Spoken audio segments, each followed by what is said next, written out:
Good morning students. First of all very important questions chapter number 4 determinants से related सब बच्चों यहाँ पर ओके। वैसे बच्चों मैंने सभी से आपको वीडियोस के माध्यम से और पीडीएफ के माध्यम से दोनों तरीके से मैंने आपको प्रोवाइड करा दिए हैं। आप इससे रिलेटेड बच्चों के वीडियोस उठा के देख सकते हैं ओके। जो बच्चों मैंने चैप्टर आपको करवाया था या पीडीएफ से भी आप इसको देख सकते हैं। अब मैं आपको वन बाय वन सभी क्वेश्चन सोल्व करके नहीं बता सकता ओके, क्योंकि बार बार वीडियो को बनाना उन्हीं समय को बनाना ओके, क्योंकि वीडियोस में पहले ऑलरेडी आपको सेंड कर चुका हूँ और पीडीएफ भी आपके पास जा चुकी है ओके। तो अब सिर्फ इनके ऊपर ओनली ब्रीफली डिस्कस किया जाएगा कि इंपॉर्टेंट क्वेश्चन कौन से हैं। जैसे बच्चों आपकी बुक में मिलेंगे, आप देख सकते हैं आपकी पीडीएफ में आपकी वीडियोज में सब जगह क्वेश्चन मिलेंगे ओके। और ये क्वेश्चन में आपको बहुत ही इजीली और बच्चों पहले मैं आपको अच्छी प्रकार से इनको समझा चुका हूँ, फिर भी आप देख लीजिए बच्चों। जैसे आप क्वेश्चन स्क्रीन को देख रही हैं क्वेश्चन नंबर फर्स्ट, इसको हमने प्रूव करना डिटरमिनेंट को ओके इक्वल टू दिस या फिर इक्वल टू दिस। इसका थोड़ा मैं ब्रीफली हिंट देता हूँ क्या करेंगे एक बार। फिर आपने क्या करना बच्चों, इसको देखो आप डिवाइड करेंगे ए से ओके, यानी कि C1 को C2 और C3 को ABC से डिवाइड करेंगे। डिवाइडिंग क्या लिखे बच्चों, ABC बाय हाँ जी डिवाइडिंग ABC। अब क्या करें बच्चों, यहाँ पर फर्स्ट रो को क्या first dividing first row second row third column by ABC आप ऐसे लिख सकते हैं। और taking out common 1 plus 1 by A plus 1 by B plus 1 by C। और बच्चों आपकी एक जो लेग है यहाँ पर C1 वो 1 1 1 बन जाएगी। और उस लेग जो आपकी बच्चों C1 जो 1 1 1 बन गई है उसके 2 एलिमेंट को एटलीस्ट 2 0 करने की कोशिश करेंगे। और फिर क्या बच्चों उसको आप C1 के ओर में एक्सपेंड करके ये रिकॉर्ड आप निकाल सकते हैं बच्चों ओके। अब क्वेश्चन नंबर 2 ध्यान रखिए, प्रूव दैट आपने बच्चों ये प्रूव करना है। ये भी सिंपल है बिल्कुल और इंपॉर्टेंट क्वेश्चन है यहाँ पर ओके। तो क्या करेंगे इसको प्रूव करने के लिए सबसे पहले आप C1 में बच्चों क्या करेंगे, C1 में C1 C2 C3 मैं आपको ऑपरेशन बता रहा हूँ बच्चों कि ऑपरेशन कैसे लगाना है। C1 में C1 C2 C3 तीनों ऐड करेंगे। C1 में ऐड करना बच्चों और फिर वहां से जो आप कॉमन लेंगे 2 कॉमन लेंगे क्योंकि यहाँ पर 2 है 2 कॉमन लेंगे। उस वक्त फिर आप ऑपरेशन लगाएंगे। फिर बच्चों क्या करें उसके बाद आप C1 में से बच्चों क्या करेंगे C2 माइनस करेंगे और C1 में से C3 माइनस करेंगे। वहां से बच्चों क्या है C2 और C3 से फिर -1 कॉमन ले सकते हैं, नेगेटिव नेगेटिव पॉजिटिव हो जाएगा क्योंकि आगे साइन पॉजिटिव का है। फिर उसके बाद क्या करें बच्चों आप ओके, फिर आप क्या करेंगे थर्ड में फिर आपको C1 में से अगर आपने कॉमन ले लिया तो अच्छी बात है, अगर कॉमन नहीं लेना चाहते तो C1 में दोबारा फिर C1 में C1 C2 C3 आपने ऐड करना पड़ेगा ओके। और वहां से आपका रिक्वायर्ड रिजल्ट आ जाएगा। अगर बच्चों आपकी अगर इसके अकॉर्डिंग नहीं मैच करें तो अगर हो सकता है कि बी यहाँ पर हो और ये यहाँ पर हो या ये यहाँ पर हो तो फिर आप क्या करेंगे इंटरचेंज करें। यहाँ पर रो कॉलम में कॉलम को रो में 2 टाइम में इंटरचेंज करेंगे तो नेगेटिव क्या बन जाएगा, पॉजिटिव बन जाएगा ओके। हो सकता है कि ये यहाँ पर हो या ये यहाँ पर हो तो आप इंटरचेंज कर सकते हैं। ये रिक्वायर्ड मेरे पास रिजल्ट है। ये निकालने के लिए आपने क्या करना पड़ेगा, अगर आपको 2 टाइम भी इंटरचेंज करना पड़े तो आप 2 टाइम भी इंटरचेंज करके इस टाइप की पोजीशन आपने गेट करनी है। ये रिजल्ट आपने गेट करना है ओके। तो आप ऑपरेशन अप्लाई करेंगे जो मैंने जस्ट आपको बताया बच्चों, उन ऑपरेशन से आप इजीली रिजल्ट प्रूव कर सकते हैं, निकाल सकते हैं। क्वेश्चन नंबर 3 शो दैट ये बच्चों रिजल्ट आपके सामने b प्लस c का स्क्वायर a का स्क्वायर फिर a का स्क्वायर ओके। आप इसको रीड कर सकते हैं, ये R2 और ये आपकी क्या R3 बच्चों ओके। तो यहाँ पर आप ऑपरेशन लगाएंगे ओके। ऑपरेशन लगा के बच्चों आप क्या करेंगे यहाँ से रिजल्ट निकाल सकेंगे। यहाँ पर अप्लाई करने पड़े यहाँ पर a का स्क्वायर b का स्क्वायर प्लस c का स्क्वायर ओके। फिर आप क्या करेंगे जैसे R1 में से R2 हटा दिया ओके, या फिर क्या करेंगे C2 में से यहाँ तक R3 में से R1 फिर माइनस कर दिया। कुछ इस टाइप का आप क्या ऑपरेशन अप्लाई करेंगे। आप पीडीएफ से वीडियो से आप उसको देख सकते हैं। सभी ऑपरेशन में नहीं बता सकता बच्चों ओके।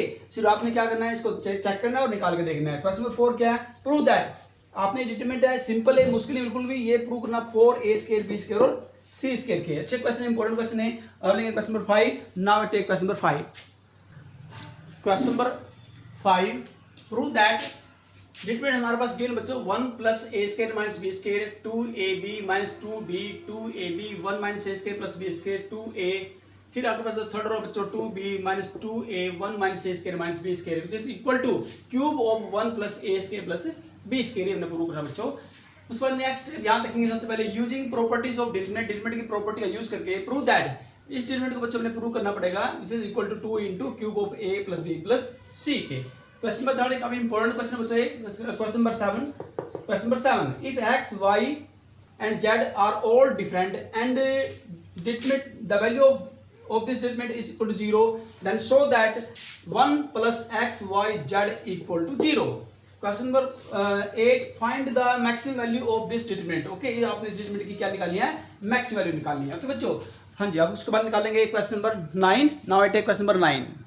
क्वेश्चन नंबर 4 का बच्चों जो मैंने जिक्र किया था वहाँ पर क्वेश्चन नंबर 4 में आपने क्या करना है, मैं थोड़ा सा आपको बैक साइड ले जाता हूँ। बैक में क्वेश्चन नंबर 4 में जो मैंने जस्ट आपको जो हिंट दिया था वहाँ आपने क्या करना, आपने आइडेंटिटी एक्सपैंड नहीं करनी है, ए का स्केयर बी का प्लस 2ab। आपने जो मेरे पास दिया है square of B plus C, okay, या जो आपके पास R2 में भी यहाँ पर दिया है, R1 में क्या है फर्स्ट टर्म बी प्लस सी का स्केयर। क्वेश्चन नंबर 4 की बात कर रहा है बच्चों, ओके। उसके बाद फिर सेकंड रो में क्या है सी प्लस ए का स्केयर, और थर्ड रो में क्या है ए प्लस बी का स्केयर, यानी कि आपके पास एलिमेंट यहाँ पर दिए गए हैं, ओके। तो सबसे पहले क्या करें, इसमें जो मैंने आप हिंट दे दो ऑपरेटिंग लगाना, C2 में से C1 माइनस करेंगे और C3 में से C1 माइनस करेंगे, वहां से आपके फैक्टराइज आएंगे, ओके बच्चों। तो वहां से फैक्टर लेंगे, एक फैक्टर आप कॉमन ले लेंगे A plus B plus C, okay, common from R2 and C2 and C3 से कॉमन ले लेंगे। क्यों? क्योंकि हमने क्या प्रूव करना है डिटरमिनेंट को, हमने प्रूव करना 2ABC into A cube of A plus B plus C, cube of A plus B plus C, यानी कि इट मींस क्या है, एक फैक्टर आपका A plus B plus C आएगा। रो फैक्टर कैसे आएगा, आपने ऑपरेशन क्या लगाना पड़ेगा वो अपने देखना है। क्वेश्चन नंबर 4 की बात कर रहा है बच्चों में, क्वेश्चन नंबर 4 को आप दोबारा देख सकते हैं।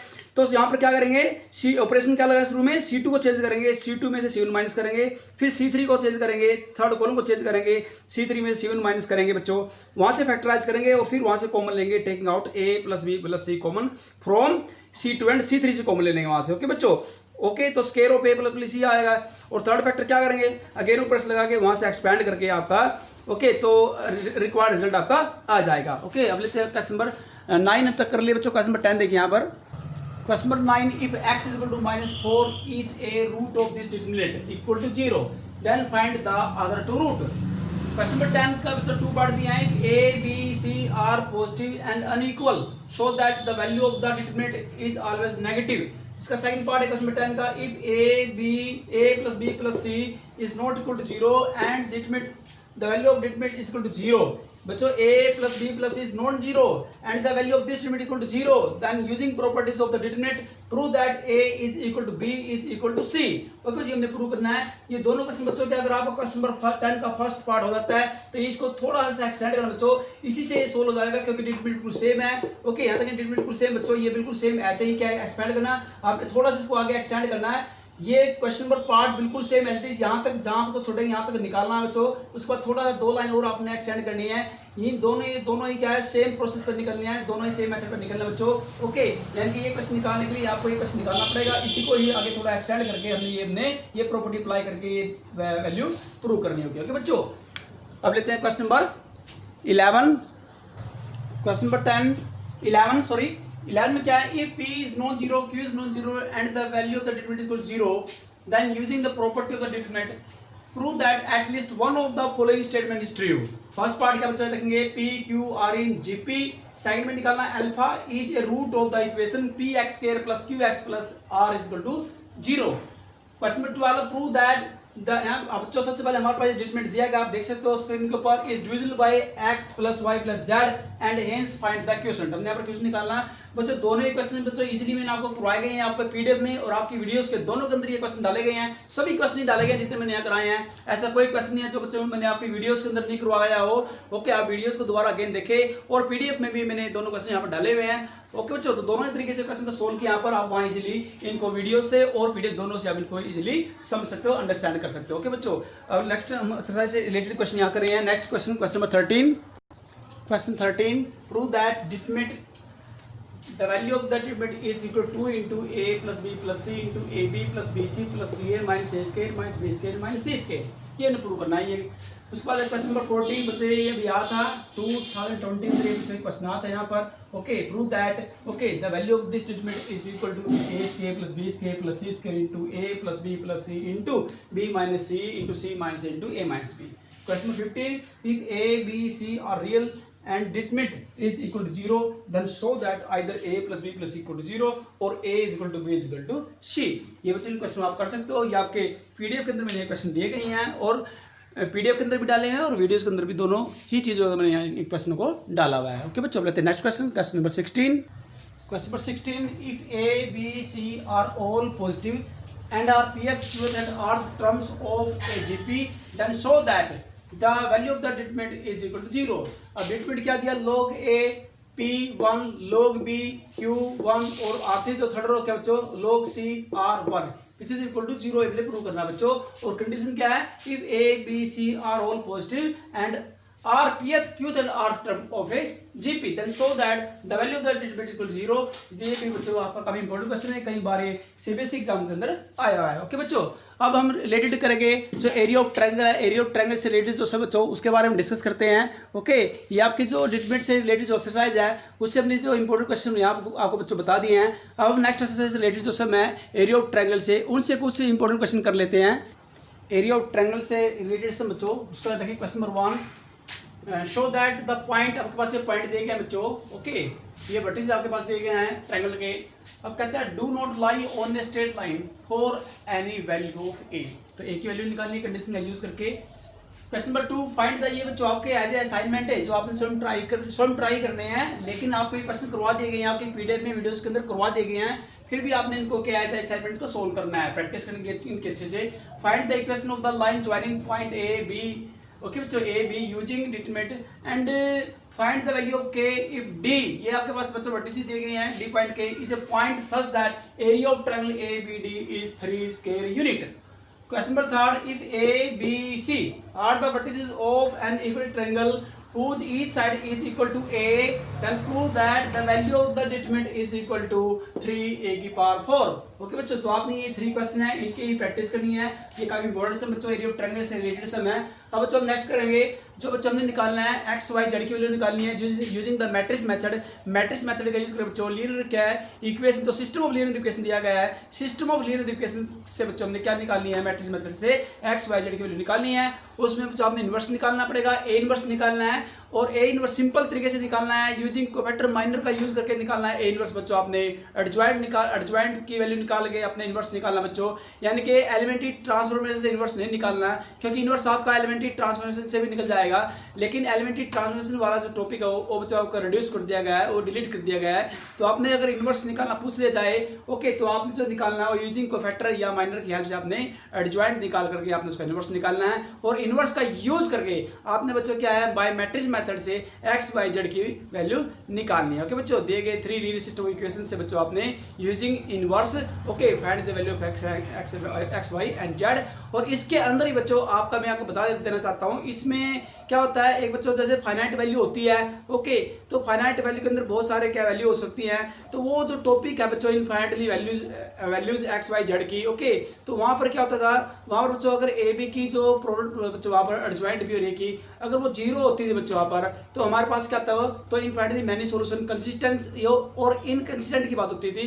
तो जो कंसिस्टेंट और इनकंसिस्टेंट बच्चों वो भी आपका रिड्यूस कर दिया गया, वो भी डिलीट कर दिया गया है। कंसिस्टेंस, ये इसका जो सोल्यूशन है वो कंसिस्टेंट है या इनकंसिस्टेंट है, वो बात जो होती थी हमारे पास, वो भी टॉपिक इसमें दिया गया है, लेकिन वो अब डिलीट कर दिया गया है। इसमें इनकंसिस्टेंसी और कंसिस्टेंसी वाला जो टॉपिक है वो खत्म कर दिया गया है। अब आपने लीनियर सिस्टम इक्वेशन से कंसिस्टेंसी और इनकंसिस्टेंसी चेक नहीं करनी है बच्चों, इनफाइनाइटली मैनी सोल्यूशन नहीं निकालना बच्चों, आपने केवल और केवल उससे वहां पर आपका वैल्यू निकालनी है, आपकी जरूर आएगी एक्स वाई जेड की बाय मैट्रिक्स मेथड से, लेकिन वो आपने जिसमें यूनिक वैल्यू है बच्चों एक्स वाई जेड की, यूनिक वैल्यू में जो है there is only 1 and 1 value, okay, यानी कि 1 ही वैल्यू होगी जिसका डिटरमिनेंट बच्चों क्या आपका नॉन जीरो आएगा, यानी कि मैट्रिक्स नॉन सिंगुलर होगी, उसका इन्वर्स निकालना पड़ेगा, और इन्वर्स निकाल के बच्चों आपने यूनिकली मेथड से मैट्रिक्स मेथड से आपका यूनिक सोल्यूशन निकल जाएगा, यानी कि एक्स वाई जेड की एक यूनिक वैल्यू आ जाएगी, there is only 1 and 1 value x Y and Z. वो आपने सिंपल तरीके से आपने निकाला, सिर्फ सिंपल तरीका वाला बच्चों आपका जो यूनिक वैल्यू वाला है, यूनिक सोल्यूशन वाला है, सिर्फ यूनिक सोल्यूशन वाला ही आपका बच्चों पेपर में मैट्रिक्स मेथड से क्वेश्चन आएगा। लीनियर सिस्टम इक्वेशन, ओके बच्चों, यानी कि लीनियर सोल्यूशन का आएगा, सॉरी लीनियर यूनिक सोल्यूशन का आएगा, जिसमें यूनिक सोल्यूशन होते हैं। होमोजीनियस सिस्टम, होमोजीनियस वाला नहीं आएगा, हालांकि आपके टॉपिक में होमोजीनियस सिस्टम इक्वेशन भी दिया गया है, लेकिन वो रिड्यूस कर दिया गया है। होमोजीनियस भी नहीं आएगा, कंसिस्टेंट और इनकंसिस्टेंट भी नहीं आएगा, इनफाइनाइटली मैनी सोल्यूशन वाला भी नहीं आएगा, सिर्फ और सिर्फ unique solution, that is there is only one solution using matrix method. Okay बच्चों, जिसमें हमने क्या निकालना, ओनली सिर्फ डिटरमिनेंट नॉन जीरो आएगा। ओके, डिटरमिनेंट नॉन जीरो में मैट्रिक्स क्या बनेगी, डिटरमिनेंट क्या बनेगा, सॉरी मैट्रिक्स क्या बनेगी, नॉन सिंगुलर। और उसका आपने उस इनवर्स का यूज करके बच्चों आपने मैट्रिक्स मेथड से उसका सॉल्यूशन निकालना है। और उसका जो सॉल्यूशन आएगा वो क्या है बच्चों, ओनली यूनिक वैल्यू आएगी। इसकी यूनिक वैल्यू वाला ही आपका क्वेश्चन आएगा, इनफाइनाइटली वाला या नो सॉल्यूशन वाला, कंसिस्टेंसी इनकंसिस्टेंट वाला नहीं आएगा बच्चों। ओके, तो अब देखो मैं आपको 2-3 क्वेश्चन बताता हूँ, इंपॉर्टेंट जो क्वेश्चन है आपके आ सकते हैं एग्जाम के अंदर। क्वेश्चन नंबर 1 देखिए बच्चों, find the inverse of the matrix. हमारे पास वो चाहिए कोई मैट्रिक्स है, इसका हमने इनवर्स निकालना है यूजिंग कोफैक्टर। ओके बच्चों, कोफैक्टर एडजॉइंट निकाल के सिंपल तरीके से हमने इसका क्या निकालना, इनवर्स निकालना है। ओके, एंड यूज इट, अब इस इनवर्स को यूज करना है to the following system of linear equation. Okay, ये जो आपकी इक्वेशन है बच्चों, इस सिस्टम ऑफ इक्वेशन में अपने इस इनवर्स का यूज करके यहाँ से एक्स वाई जेड की वैल्यू निकालनी है using matrix method. Matrix method से आप कहते हैं बच्चों। वैसे भी देख लिया जाए अगर बच्चों, इसको जो लिखने का तरीका होता है क्या हो जाता है, सबसे पहले A X is equal to B होता है बच्चों। ओके, जो आपकी जो एक्स वाई जेड के जो कोएफिशिएंट से जो टर्म बनेगी बच्चों, जो मैट्रिक्स बनेगी वो आपकी मैट्रिक्स होगी। और एक्स वाई जेड जो वेरिएबल है बच्चों, ये एक्स मैट्रिक्स को रिप्रेजेंट करते हैं। ओके, जो unknown values X Y Z जो हमने निकालनी है। और बी जो राइट हैंड की जो टर्म बच्चों वो आपकी बी मैट्रिक्स को डिनोट करेगी, जो कि कॉलम मैट्रिक्स के रूप में आएंगे बच्चों। ओके, अब सबसे पहले यहाँ देखने वाली बात क्या है, यहाँ देखो अगर हम ए मैट्रिक्स का इनवर्स निकालना है, ए मैट्रिक्स आपकी क्या बनेगी, कहाँ से बनेगी ए मैट्रिक्स, जो आपके कोएफिशिएंट हैं देखो left hand side X Y Z के, इक्वेशन 1 बोल ले इसको, equation 2, equation 3, X Y Z के जो कोएफिशिएंट है बच्चों वो ए मैट्रिक्स ए को रिप्रेजेंट करेंगे। और एक्स मैट्रिक्स क्या बच्चों, जो 3 अननोन वैल्यूज है जो हमने निकालनी है, फाइंड आउट करनी है, वो बच्चों क्या है आपकी वहां पर ये कॉलम मैट्रिक्स में आएंगे बच्चों, ये आपकी एक्स मैट्रिक्स को रिप्रेजेंट करेंगी। और जो राइट हैंड साइड की जो टर्म बच्चों वो बी मैट्रिक्स को रिप्रेजेंट करती हैं स्टूडेंट्स। तो ये सबसे पहले देखने वाली बात क्या है, इनवर्स निकालना। अब देखो यहाँ इसके एक्स वाई के कोएफिशिएंट और ये मैट्रिक्स ये दोनों सेम बच्चों, क्यों यहाँ देखेंगे यहाँ मैट्रिक्स ए अगर बनाना चाहे 8 4 3 तो ये आपको सेम मैच करना है 8 4 3। अब दूसरे वाला क्या है देखो रो 2 वाई का कोएफिशिएंट बना है, जेड का भी कोएफिशिएंट बना है 2 1 1 तो 2 1 1 हो जाएगा। अब देखो थर्ड इक्वेशन क्या आपके पास, एक्स का कोएफिशिएंट 1, वाई का कोएफिशिएंट 2, जेड का कोएफिशिएंट 2, तो यहाँ देखिए 1 2 2 हो गया, सेम मैच हो गया। यानी कि इट मींस ए मैट्रिक्स यहाँ बनेगी, इसका इनवर्स निकालेंगे तो इसका इनवर्स वही आएगा जो इसका इनवर्स आएगा, तो इसका इनवर्स यूज करेंगे। इसका अलग से इनवर्स निकालने की आवश्यकता नहीं है, इसका निकाल के और फिर क्या डायरेक्ट वैल्यू पुट कर देंगे इनवर्स की। ओके, वहां से हम क्या लेंगे, यूनिकली एक्सप्रेस्ड, इसको हम यूनिकली एक्सप्रेस करते हैं मैट्रिक्स फॉर्म में, X is equal to A inverse B. और स्टूडेंट यहाँ क्या है आपको पता होगा, X Y Z, X matrix ये होती है ना स्टूडेंट आपकी, और ए इनवर्स आपने यहाँ से स्टार्टिंग में निकाल लिया था, तो यहाँ ए इनवर्स की मैट्रिक्स पुट करेंगे, मल्टीप्लाई बी कॉलम मैट्रिक्स बच्चों आपको पता है 19 5 और 7, इनकी क्या करेंगे, यहाँ जो आपकी आई आप यहाँ लिखे हैं एलिमेंट्स, इनकी करेंगे प्रोडक्ट यहाँ पर करेंगे दोनों की, और प्रोडक्ट करने पर ये कॉलम मैट्रिक्स बनेगी। सपोज करो 5 7 8 कुछ भी आपके आ सकती है यहाँ पर, ये हमें पता नहीं है, हमने अपने पास अज्यूम कर ली वैल्यू एक्स, तो 5 7 है। अब जो कोरस्पॉन्डिंग वैल्यू है वो एक्स की, एक्स कोरस्पॉन्डिंग वैल्यू 5 है, वाई के 7 है, और क्या बच्चों जेड के 8 है, तो x equal to 5, y equal to 7, z equal to 8। इस प्रकार बच्चों आप x y वैल्यू निकाल सकते हैं कंपेयर करके बोथ साइड। ओके बच्चों, और उसके बाद क्वेश्चन नंबर 2 देखिए, यूज द प्रोडक्ट, यहाँ पर दो मैट्रिक्स दी गई है, दोनों मैट्रिक्स की प्रोडक्ट यहाँ पर हमने करनी है, मल्टीप्लाई यहाँ पर करनी है। और बच्चों इसको इस रिजल्ट को प्रोडक्ट का जो रिजल्ट आएगा, प्रोडक्ट से जो रिजल्ट आता है to solve the system of equation. System of equation यहाँ पर दी गई बच्चों, x plus 3z equal to 9 minus X plus 2y minus 2z equal to 4, 2x minus 3y plus 4z equal to minus 3। ये आपके पास 3 क्या बच्चों इक्वेशन है। इससे पहले मैं थोड़ा यहाँ देखो बच्चों, अगर क्वेश्चन में इसी की बात करता हूँ, रोक एक मिनट इसको, हमारे पास सपोज करो ये नहीं दिया होता और अकेला हमारे पास ओनली ये दिया होता है, पेपर में एग्जाम में आपके पास ओनली क्या है, सपोज करो ये नहीं दिया आपके पास ये आ जाती है इक्वेशन आती है, 3 इक्वेशन आपके पास आ गई, और आपने क्या करना है, इसको एक्स वाई जेड की वैल्यू निकालनी है using matrix method, unique solution निकालना है। तो क्या करेंगे, सिंपल पेपर में ऐसे आ सकता है, 3 इक्वेशन आपके पास दी जा सकती है बच्चों, और 3 जरूरी नहीं बच्चों पेपर में ऐसे है। तो फिर क्या करेंगे, प्रोसेस तो वही सेम है, यहाँ से इनवर्स निकालेंगे, ए मैट्रिक्स निकालेंगे। ए मैट्रिक्स कहाँ से निकल जाएगी, एक्स वाई जेड के जो आपके कोएफिशिएंट है, यानी यही से निकल जाएगी, इसी का इनवर्स निकालना है। ओके, तो कहने का मतलब आप ऐसे भी आ सकता है और ये ऐसे भी आ सकता है। क्वेश्चन नंबर 2 क्या था देखो बच्चों, हमने 3 इक्वेशन अभी रीड की थी जस्ट, तो बच्चों इक्वेशन नंबर 1 2 3, और यहाँ पर y का कोएफिशिएंट 0 है, क्योंकि y नहीं है, x पर सीधा z दे दिया है, क्योंकि y का कोएफिशिएंट क्या 0 है। यहाँ पर तीनों टर्म दी गई है, यहाँ पर भी थर्ड इक्वेशन में भी तीनों टर्म दी गई हैं। अब यहाँ से क्या करेंगे, सबसे पहले हमने इन दोनों मैट्रिक्सों की जो दी गई है प्रोडक्ट हमने यहाँ पर करनी पड़ेगी और इन दोनों की जो प्रोडक्ट आती है बच्चों ए बी की, सपोज करो ए मैट्रिक्स है, ए मैट्रिक्स भी है, तो दोनों मैट्रिक्स की जो प्रोडक्ट आती है बच्चों क्या आती है, equal to I. Anti matrix unit matrix आती है दैट इज 1। अब यहाँ से ए इनवर्स क्या निकलेगा, ये जाएगा सेट तो बन जाएगा A inverse that is B equal to A inverse, यानी कि ए इनवर्स जो है वो बी मैट्रिक्स इक्वल है बच्चों। ए इनवर्स है बच्चों, ए इनवर्स निकालने की आवश्यकता नहीं है। ए इनवर्स को क्या लेंगे, बी जो मैट्रिक्स है बच्चों इसी को ए इनवर्स ले लेंगे क्योंकि ए इनवर्स बी के इक्वल बच्चों। ओके, फिर क्या करेंगे, देखो अब इसको सोल्व करना है, वो बात तो ठीक है, इनवर्स तो निकल जाएगा, बी मैट्रिक्स को इनवर्स मान लेंगे यहाँ से क्योंकि प्रोडक्ट यहाँ पर आई है, तो प्रोडक्ट जो आई है आई, तो यहाँ से A inverse equal to B. तो अब यहाँ देखिए सबसे पहले इसको मैट्रिक्स मेथड में लेंगे तो क्या आएगा ए डैश, यहाँ से ए डैश में ये जो एक्स वाई जेड के कोएफिशिएंट बच्चों, ये जो कोएफिशिएंट एक्स वाई जेड के, ओके, तो इसको ए डैश मैट्रिक्स मान लेंगे, एक्स वाई जेड और इक्वल टू सी, जो राइट हैंड साइड के टर्म है उसको सी मैट्रिक्स मान लेंगे। अब यहाँ से uniquely expressed by matrix method से हम इनको लिख सकते हैं एक्स इक्वल टू ये जो ए डैश आएगा राइट तो इनवर्स ऑफ ए डैश हो जाएगा सी। बच्चों ये इक्वल होता है, देखो inverse of A dash equal होता है बच्चों डैश ऑफ ए इनवर्स के, तो डैश ऑफ ए इनवर्स लिख लेंगे इक्वल टू सी। और बच्चों ये ए इनवर्स किस इक्वल है, अभी भी उन्होंने निकाला है ए इनवर्स है बी के इक्वल, तो ए इनवर्स के साथ क्या लेंगे बी, बाहर डैश साइन तो डैश साइन डालेंगे बी डैश सी। ओके, तो अब क्या करें बच्चों, एक्स वाई जेड की वैल्यू निकालने के लिए बी जो मैट्रिक्स है, बी जो मैट्रिक्स इसका ट्रांसपोज करेंगे, डैश इज ट्रांसपोज, इसका ट्रांसपोज करेंगे और सी मैट्रिक्स के साथ उसकी प्रोडक्ट हम यहाँ पर करेंगे और जो प्रोडक्ट करने के बाद जो वैल्यू आई उनको कंपेयर करेंगे, जैसे हमने ये कंपेयर की थी एक्स की, वाई की, जेड की, तो कंपेयर करके बच्चों वहाँ लेफ्ट राइट मैट्रिक्स को वहाँ से क्या निकालने लेंगे, एक्स वाई जेड की वैल्यू आप इजीली निकाल सकते हैं। ओके बच्चों, लेते हैं नेक्स्ट हम बच्चों क्वेश्चन नंबर 3 कुछ इसी टाइप का सम लेते हैं यहाँ पर, वो भी मैट्रिक्स से आपने एक्स वाई जेड की वैल्यू निकालनी है।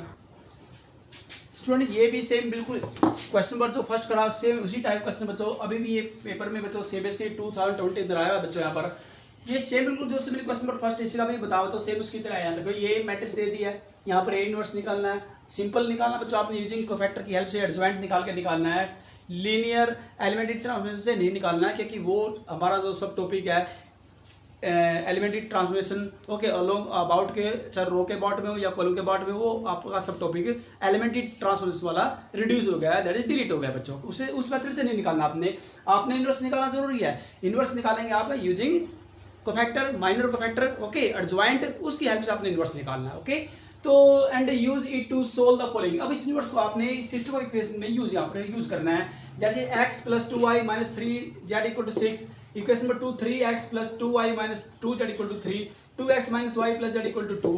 देखिए स्टूडेंट यहाँ पर देखने वाली क्या खास बात क्या, देखो यहाँ पर अगर आप इनके कोएफिशिएंट को कंपेयर करें तो x का कोएफिशिएंट क्या है 1, y का 2, z का -3, x का 3, इक्वेशन नंबर 2 की बात कर रहे हैं बच्चों, y का 2, z का -2, इक्वेशन नंबर 3 की बात कर रहे हैं x का 2, y का -1, z का 3, ये तो ये सेम बिल्कुल टैली हुए हैं, सेम मैच हो गया। देखो 1 2 -3, 3 2 -2, 2 -1 1। इट मीन्स यहाँ से एक बात है, अगर ये भी आपके पास गिवन नहीं होता तो भी आपने ये निकालना होता और यहाँ से मैट्रिक्स ए निकल जाती है आपकी, यही निकलती। क्यों निकलती, क्योंकि मैट्रिक्स ए क्या होती है बच्चों, इसको हम किस which can written in this form, इसको इस प्रकार से लिख सकते हैं x = b। तो यहाँ पर ए मैट्रिक्स क्या है बच्चों, आपकी ए मैट्रिक्स वही तो जो मैंने रीड किया से वही तो आएगी यहाँ पर ये एलिमेंट लिखने हैं। क्यों, क्योंकि जो इक्वेशन नंबर 1 2 3 के जो एक्स वाई जेड के कोएफिशिएंट होते हैं बच्चों, वो उन कोएफिशिएंट को यहाँ पर लिखना होता है। जैसे इक्वेशन 1 का एक्स वाई जेड के कोएफिशिएंट तो आप इसके यहाँ पर लेंगे r1 के अबाउट में लेंगे, फिर इक्वेशन 2 के एक्स वाई जेड के कोएफिशिएंट इसको r2 के अबाउट में लिखेंगे, इसी प्रकार इक्वेशन 3 के एक्स वाई जेड के कोएफिशिएंट इसको r3 के अबाउट में लिखेंगे, तो क्या बन जाएगी, ये मैट्रिक्स वही तो सेम बन जाएगी। ओके, तो वहां से क्या निकालेंगे, फिर आपने वही इनवर्स निकालना है। ओके, इनवर्स निकाल के आप इसको देखो, एक्चुअली हमने निकालना है x Y z using matrix method, तो एक्स वाई जेड कैसे निकलेगा, इसको ले जाएंगे राइट हैंड, तो ये आपका बन जाएगा ए इनवर्स बी, ये बन जाएगा ए इनवर्स बी। तो यहाँ पर ए इनवर्स की वैल्यू पुट करेंगे बच्चों, और ये भी आपके पास जो राइट हैंड की जो टर्म होती है जैसे 6 3 2 और ये भी जो ये आपकी आएगी इनवर्स निकाल के पता चले बच्चों, तो इन दोनों की आपने प्रोडक्ट यहाँ पर करनी पड़ेगी। और ये आपके जो एलिमेंट है एक्स मैट्रिक्स के होते हैं एक्स वाई जेड, दोनों को कंपेयर करेंगे। ओके बच्चों, दोनों को कंपेयर करेंगे। ओके बच्चों, एलिमेंट को एक्स के सामने वाला वाई के और एक्स के कोरस्पोंडिंग वाई के कोरस्पोंडिंग और जेड के कोरस्पोंडिंग, जो एक्स के कोरस्पोंडिंग एलिमेंट है वो एक्स की वैल्यू है, जो वाई के कोरस्पोंडिंग एलिमेंट है वो वाई की वैल्यू है, जो जेड के कोरस्पोंडिंग एलिमेंट है वो जेड की वैल्यू है। और दोनों ही लेफ्ट राइट दोनों जो मैट्रिक्स आएंगे वो क्या कॉलम मैट्रिक्स में आएंगे बच्चों। ओके, अगर राइट हैंड की कॉलम मैट्रिक्स है तो राइट हैंड भी कॉलम मैट्रिक्स में आएगी। कॉलम मैट्रिक्स के कोरस्पोंडिंग एलिमेंट कंपेयर करके वहां से एक्स वाई जेड की इजीली वैल्यू निकाल सकते हैं। तो बच्चों आपका जो क्वेश्चन है आप सीधा डायरेक्ट ऐसे भी आ सकता है और या फिर ये अलग से भी एलिमेंट आपको लिख के बता सकता है। ओके बच्चों, तो ये अभी भी क्वेश्चन यहाँ आपका 2020 रहा बच्चों, काफी इजी क्वेश्चन है। तो आप मैट्रिक्स मेथड का यूज करके यहाँ से वैल्यू निकाल सकते हैं और यहाँ से जो एक्स वाई जेड की वैल्यू आएंगी वो यूनिक वैल्यू आएगी, मतलब there is only one and one value आएगी। वहाँ पर कोई इनफाइनाइट वैल्यू वाली बात नहीं है कि इनफाइनाइट वैल्यू आएंगी या फिर कोई सोल्यूशन नहीं होगा, इनकंसिस्टेंट या कंसिस्टेंट की वो नहीं है, वो डिलीट हो चुका है। सिर्फ आपने यहाँ पर ओनली यूनिक वैल्यू वाला क्वेश्चन पूछा जाएगा जिसमें एक्स वाई जेड की केवल और केवल एक एक वैल्यू यहाँ पर दी गई होगी, और वो भी आपने इनवर्स निकाल करके यूजिंग कोफैक्टर माइनर एडजॉइंट की मेथड से निकाल करके, ना कि एलिमेंट्री टर्म से नहीं निकालना बच्चों, उससे नहीं करना है, सिंपल निकालना आपने, जैसे आपको माइनर कोफैक्टर निकालने सिखाए थे, एडजॉइंट निकालना सिखाया था। ओके, तो उस मेथड से निकालना है। इनवर्स निकालने का फार्मूला को पता बच्चों क्या होता है, adjoint A divide by determinant A. और एडजॉइंट ए क्या होता है बच्चों, कोफैक्टरों का सभी किसी मैट्रिक्स से कोफैक्टरों का ट्रांसपोज होता है। ओके, तो वो एडजॉइंट निकल जाएगा। फिर एडजॉइंट ए को ए से डिटरमिनेंट से डिवाइड करेंगे तो आपका इनवर्स निकल जाएगा। इनवर्स निकाल करके और बी मैट्रिक्स आप क्या करनी है, आपने मल्टीप्लाई करनी है। और ये एक्स मैट्रिक्स क्या होती है, जो अननोन वैल्यू होती है, जो रिक्वायर्ड वैल्यू होती है एक्स वाई जेड की, तो वहां पर एक्स मैट्रिक्स के स्थान पर एक्स वाई जेड देंगे, दोनों मैट्रिक्स को लेफ्ट राइट वाले को कंपेयर करेंगे और वहां से आपकी unique value x Y Z की निकल जाएगी। ओके बच्चों, तो आपने इस टाइप से इनकी प्रैक्टिस करनी है। तो बच्चों आपका जो ये चैप्टर है कंप्लीट, आपका मैट्रिक्स एंड डिटरमिनेंट दोनों आपके कंप्लीट हो गए हैं। ओके, आपने इन क्वेश्चनों की, क्योंकि पेपर में बच्चों बात है इन पेपरों की नहीं है, ये आपके हर टाइम, चाहे आपके बच्चों हाउस एग्जाम हो यानी कि स्कूल एग्जाम हो या फिर कोई बोर्ड एग्जाम हो, अप टू मार्च 2021 के अंदर जो एग्जाम हो गए बोर्ड के, वो बच्चों सभी के अंदर आपके मैंने वो ये प्रैक्टिस करा दी है। इनसे रिलेटेड सम आएंगे, इनसे बाहर कोई सम नहीं आने वाला है। ओके बच्चों, जितनी बार भी हम क्वेश्चन कराएंगे तो इनसे जो इंपॉर्टेंट क्वेश्चन यही आपको कराए जाएंगे, इनसे बाहर कुछ नहीं, आपने इनकी मैक्सिमम से मैक्सिमम प्रैक्टिस करनी बच्चों। Okay, thank you for today and have a nice day. Next videos के अंदर बच्चों, नेक्स्ट जो हमारा लेक्चर होगा उसके अंदर आपको चैप्टर नंबर जो आपका 5A कंटिन्यूटी एंड डिफरेंशिएशन, उनसे रिलेटेड जो इंपॉर्टेंट क्वेश्चन आपको करा दिए जाएंगे बच्चों। Okay, again thank you and have a nice day.